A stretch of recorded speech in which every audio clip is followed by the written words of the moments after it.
Good morning, Napa Valley Unitarian Universalists, family, friends, and visitors. Welcome to this week's online worship service. I am Jim Petka, the celebrant for today. Our parish minister, Reverend Lisa Hike, is away, but we are pleased to have the Reverend Millie Phillips joining us today. Reverend Phillips was ordained last year and until recently was serving the UU community of Lake County. She is a member of the steering committee of the Bay Area Poor People's Campaign and has been an activist for economic justice and labor rights since the 1970s. Each week, we gather to connect with each other and to pay attention to both the beauty and brokenness of our shared life on earth. We gather to be part of something bigger than ourselves and to explore new relationships and ways of being. We come together in a shared spiritual journey, seeking to grow in love, awareness, compassion, and social action. We find truth and beauty in all the world's religions, believing that no one path has a monopoly on wisdom. We ground our action for social justice in our theology of transformative love. Now, let us center ourselves through music. We are a new unsettling force. You say that? We are a new unsettling force. And we are powerful. And we are powerful. We are a new unsettling force. We are a new unsettling force. And we are here. And we are here. We are a new unsettling force. We are a new unsettling force. For liberation. For liberation. And we got nothing to lose. And we got nothing to lose. But our chains. But our chains. We are a new unsettling force. And we are powerful. A new unsettling force. And we're here.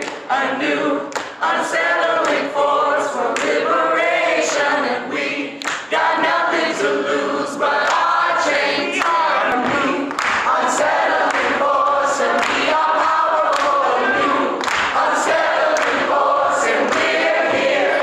A new unsettling force for liberation. And we got nothing to lose but our chains. And we got nothing to lose but our chains. And we got nothing to lose but our chains. And we got nothing to lose but our chains. And we got nothing to lose but our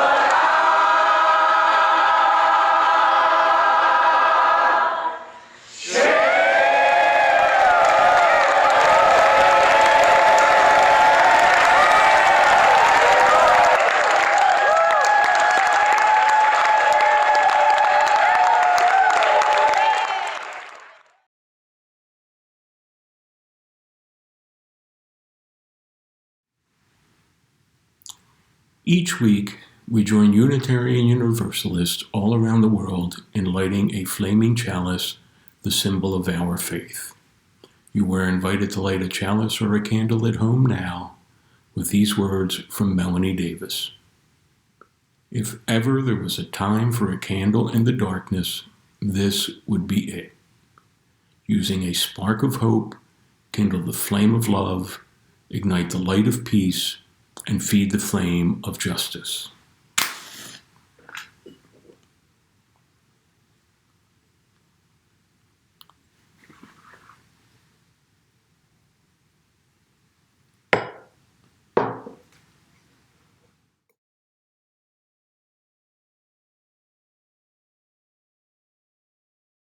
Greetings, I am James Solomon Ben with the Indiana Poor People's Campaign, and here is one of our freedom songs, Everybody's Got a Right to Live. Everybody's got a right to live. Everybody's got a right to live. And before this campaign fails, we'll all go down to jail. Everybody's got a right to live. Love. Everybody's got a right to love. Everybody's got a right to love. And before this campaign fails, we'll all go down to jail. Everybody's got a right to love. Learn. Everybody's got a right to learn. Everybody's got a right to learn. And before this campaign fails, we'll all go down to jail. Everybody's got a right to learn. Breathe. Everybody's got a right to breathe. Everybody's got a right to breathe. And before this campaign fails, we'll all go down to jail. Everybody's got a right to breathe, live. Everybody's got a right to live. Everybody's got a right to live. And before this campaign fails, we'll all go down to jail. Everybody's got a right to live. Well, I said everybody's got a right to live. Oh, everybody's got a right to live. Ha ha. Amen and amen.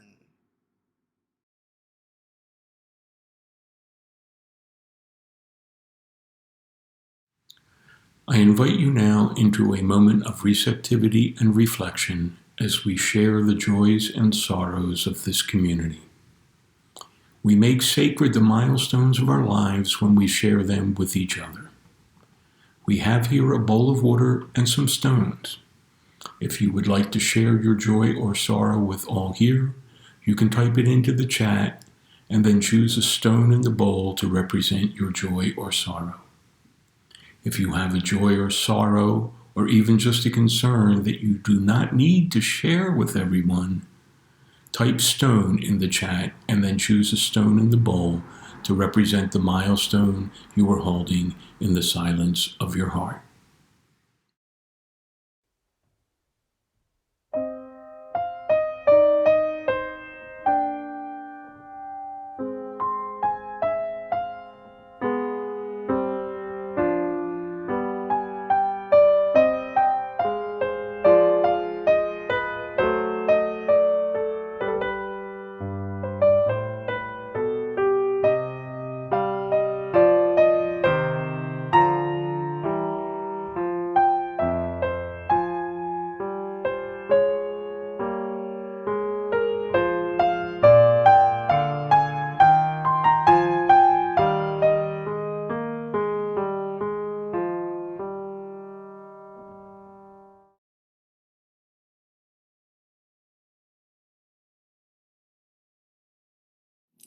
As we move into a moment of silence, let me share a few quotations from the Reverend Dr. Martin Luther King, Jr.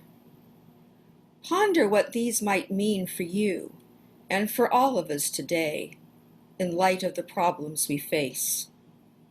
Any religion that professes to be concerned about the souls of men and is not concerned about the slums that damn them, the economic conditions that strangle them, and the social conditions that cripple them, is a spiritually moribund religion awaiting burial.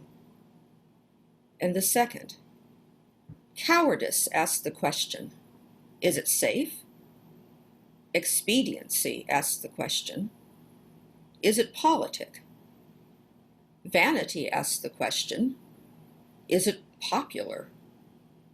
But conscience asks the question, is it right?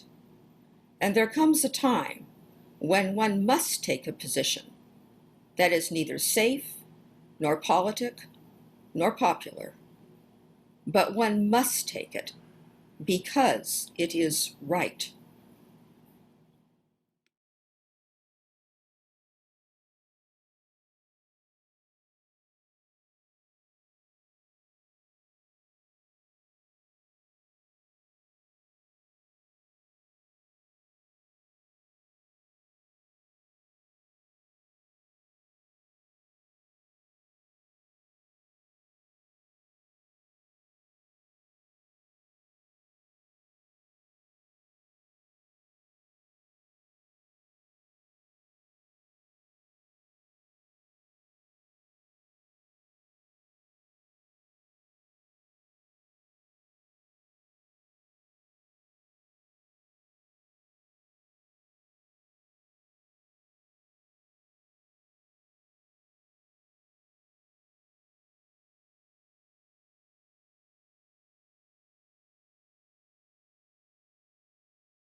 We are a new, unsettling force, and we are powerful. A new, unsettling force, and we're here. A new, unsettling force for liberation, and we've got nothing to lose but our chains.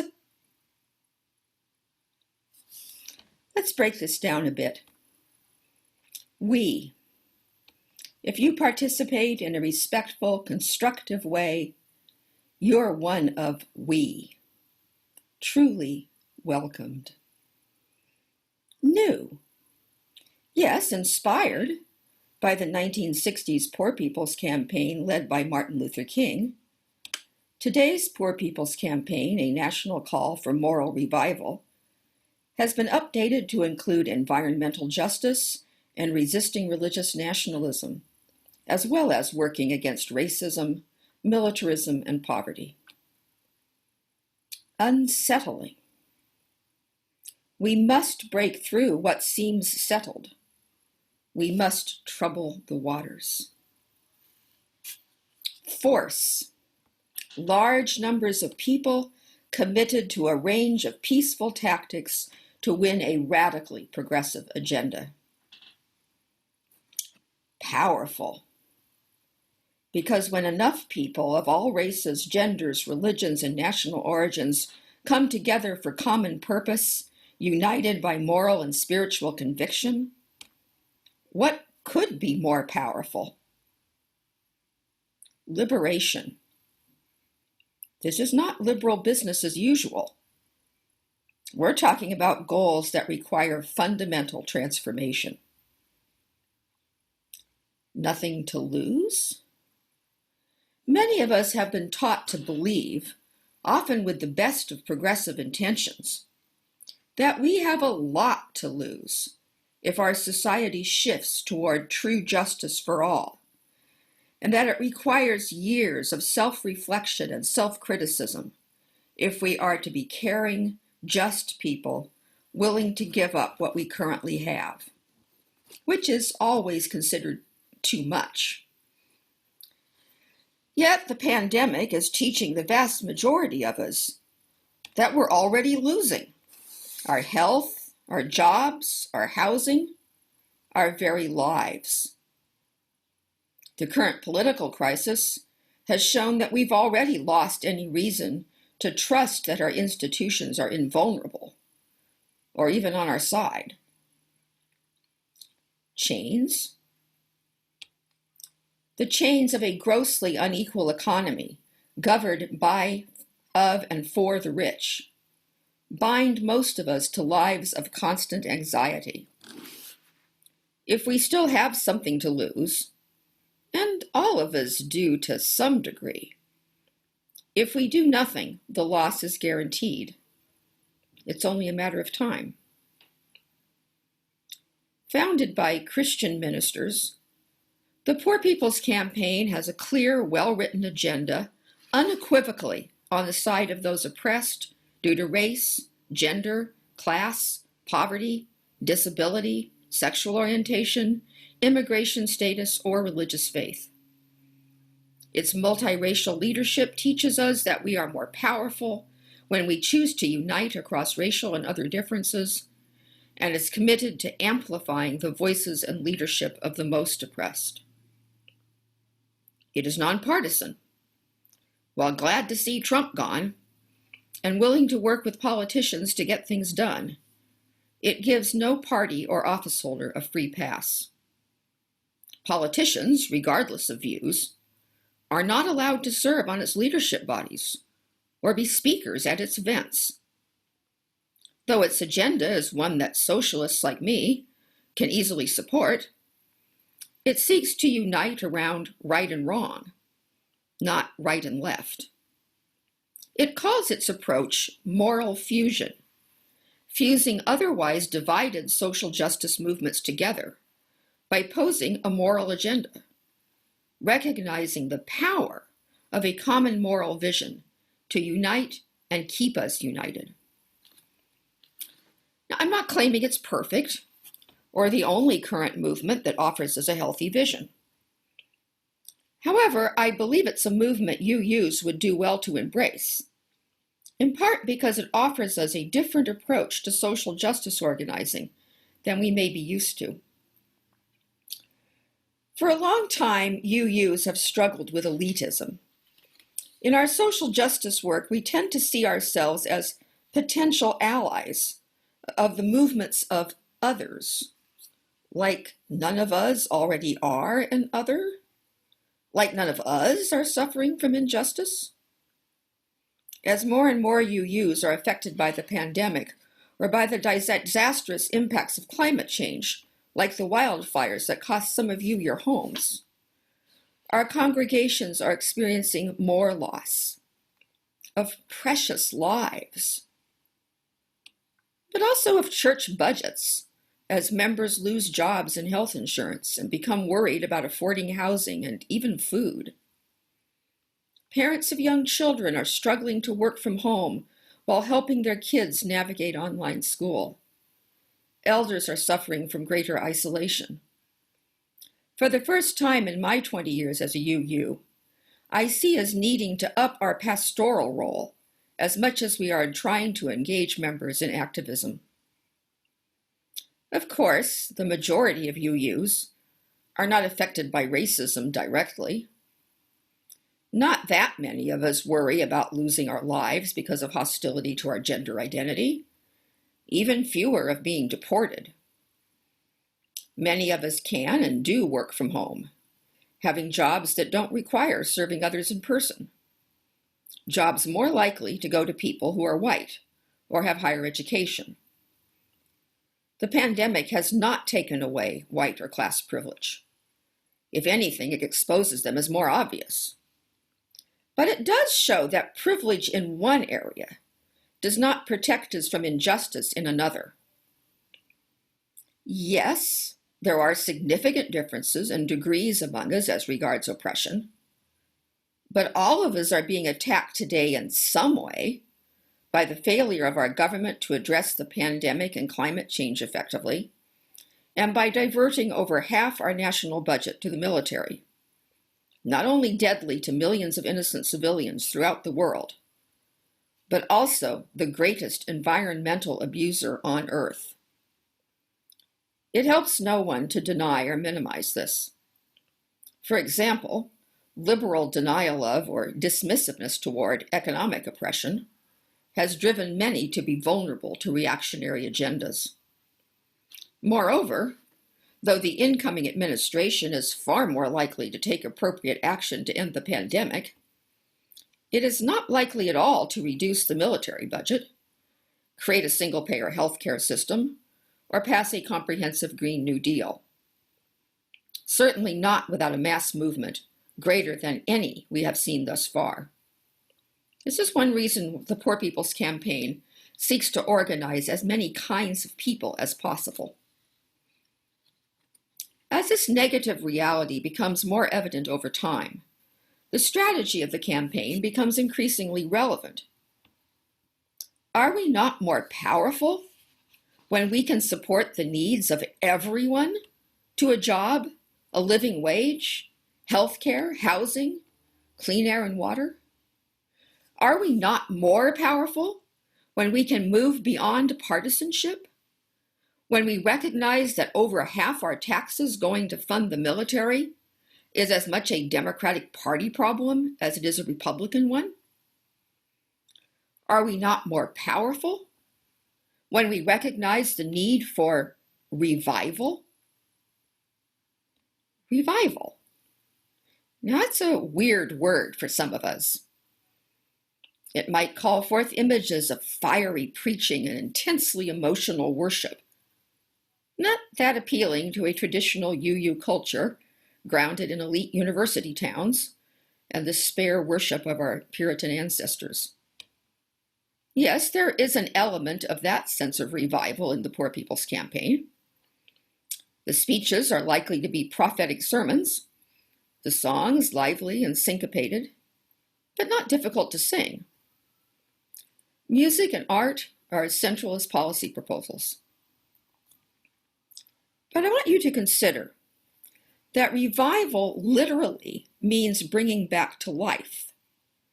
This means reviving Martin Luther King's Poor People's Campaign, updated for our times. But in a deeper spiritual sense, it means bringing us back to life, because the culture we live in is one of spiritual death, making life a shallow indulgence for some and a deadly struggle for others. How can we feel fully alive if we have no stake, or worse, a negative stake, in the outcome of social justice? Activism takes engagement, purpose, hope, and camaraderie. It's also hard and often dangerous. Thus, it needs to be something we can feel good about, not a form of drudging penance. And before this campaign fails, we'll all go down to jail. Everybody's got a right to live. No, jail isn't fun at all. But true camaraderie is joy. Liberals and even conservatives these days, especially at this time of year, love to quote Martin Luther King. Yet let us remember that King was widely hated during his lifetime, even more so when he started to speak out against the Vietnam War. It is not wrong to quote him, but we need to be careful that we pick quotes that reflect his real views. For me, this quote speaks to why we need a new Poor People's Campaign. Our only hope today lies in our ability to recapture the revolutionary spirit and go out into a sometimes hostile world, declaring eternal hostility to poverty, racism, and militarism. This one speaks to why I am inspired to be active in it. Whatever affects one directly affects all indirectly. I can never be what I ought to be until you are what you ought to be. I want a glimpse of that mountaintop. And I hope you do too. Thank you.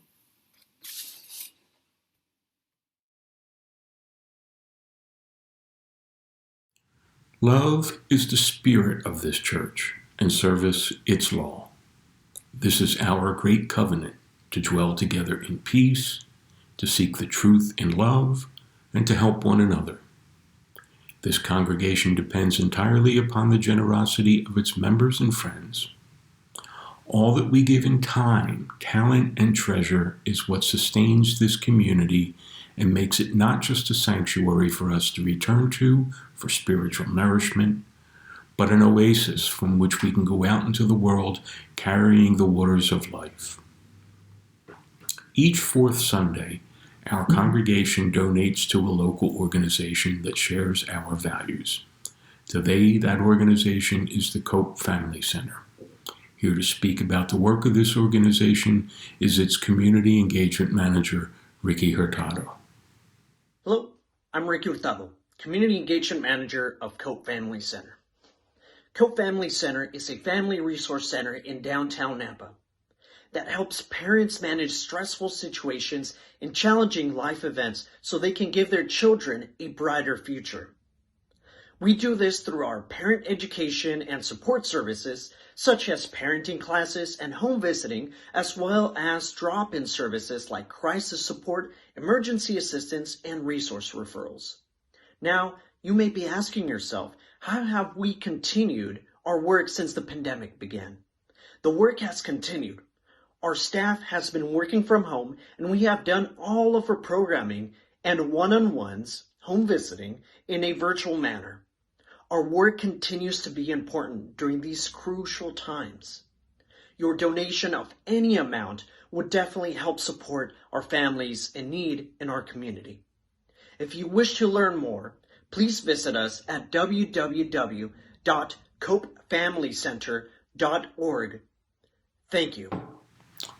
You can donate by going to our website, NVUU.org, and clicking on the Donate button, or by sending us a check at NVUU 1625 Salvador Avenue, Napa, California 94558.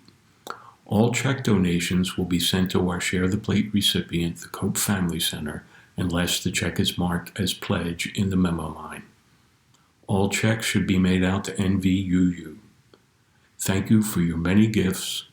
All you do and all you give are vital to building the beloved community in our region and beyond. This song that we're about to learn is a song that's entitled Somebody's Hurting My Brother. Now, this song was actually born in a town hall meeting around coal ash. And the meeting came about because Duke Energy was spilling coal ash into poor black and brown and poor white neighborhoods. After hearing testimony after testimony of people who were impacted physically and mentally by the coal ash, this song came as an inspiration of those testimonies. So I'll call to you, somebody's hurting my brother, and it's gone on, and your response is, far too long. Yes, it's gone on. Far too long. It's gone on. Far too long. Somebody's hurting my brother, and it's gone on. Far too long. Now the end is, and we won't be silent anymore. We'll say that together. And we won't be silent anymore. Okay? And so we'll try the rehearsal version, which goes, oh, somebody's hurting my brother, and it's gone on Far too long. Yes, it's gone on Far too long. I'll tell you it's gone on Far too long. Oh, somebody's hurting my brother, and it's gone on Far too long. Together, and we won't be silent anymore. Now we're going to put a little rhythm to this, okay? Okay? We're going to speed it up just a little bit. Not too fast. Ready? Oh, somebody's hurting my brother, and it's gone on. Far too long. Yes, it's gone on. Far too long. Tell you it's gone on. Far too long. Oh, somebody's hurting my brother, and it's gone on. Far too long. And we won't Be silent anymore. Yeah, somebody's hurting my sister, and it's gone on. Far too long. Yes, it's gone on. Far too long. Tell you it's gone on. Far too long. Oh, somebody's hurting my sister, and it's gone on.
If you are visiting today for the first or second time, we invite you to come to our website, NVUU.org, and fill out a visitor's form. This will get you onto our mailing list, and you will receive information about upcoming events and services. We also invite you to our Zoom social hour after this service. You can find the link to social hour at our website, which again is NVUU.org. We look forward to meeting you.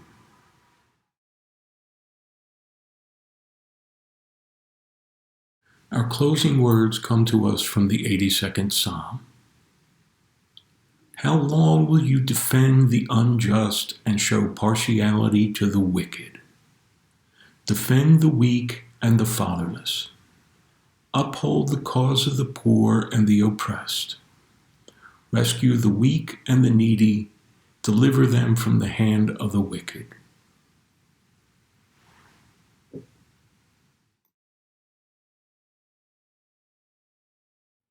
We are building a new way. We are building a new way. We are building a new way, feeling stronger every day. We are building a new way. We can feed our every need.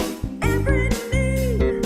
We can feed our every need. Every need. We can feed our every need. Start with love, that is the seed. We can feed our every need. Peace and freedom is our cry. Peace and freedom is our cry. Peace and freedom is our cry. Without these, our world will die. Peace and freedom is our cry.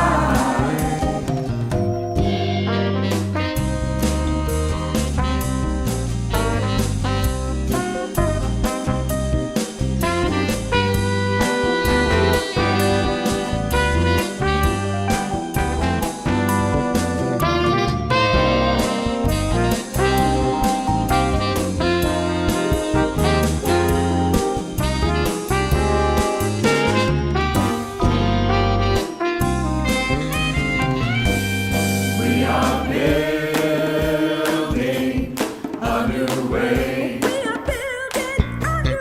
We are building a new way. We are building a new way, feeling stronger every day. We are building a new way. A new way, a new way, a new way.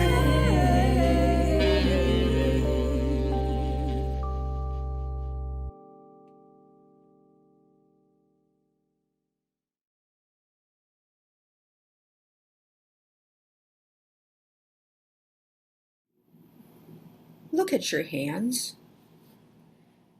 If you are in the direct presence of another person, perhaps consider holding hands. These are the hands that build and cook and heal and plant, that welcome the newborn and comfort the dying. These are the hands that make music and applaud those who perform it. These are the hands that write and text, that sign petitions and hold signs.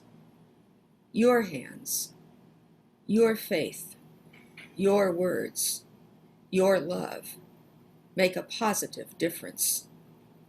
May their creations be blessings in this troubled world. Thank you.